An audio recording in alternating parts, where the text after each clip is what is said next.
വയനാട് പടമലയിൽ ആളെ കൊലപ്പെടുത്തിയ മോഴയാനെ പിടികൂടാനുള്ള ദൗത്യം തുടരുന്നു.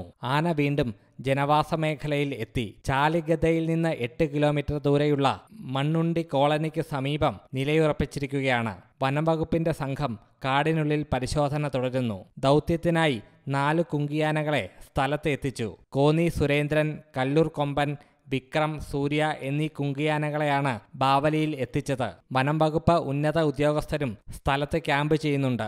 DFOയും ഇവർക്കൊപ്പമുണ്ട്. ജനങ്ങൾക്ക് ജാഗ്രതാ നിർദ്ദേശം നൽകിയിട്ടുണ്ട്. അനുയോജ്യമായ സാഹചര്യത്തിൽ ആനയെ കണ്ടാൽ മയക്കുവെടി വയ്ക്കും. തൃശൂരിൽ വനമന്ത്രിയുടെ നേതൃത്വത്തിൽ വനം ഉദ്യോഗസ്ഥരുടെ യോഗം ചേർന്നു. അതേസമയം ബന്ദിപ്പൂർ നാഗർഹോള വനപ്രദേശത്ത് ആന എത്തിയാൽ മയക്കുവെടി വെക്കേണ്ട കാര്യമില്ലെന്നാണ് കർണാടക വനം വകുപ്പിന്റെ നിലപാട്.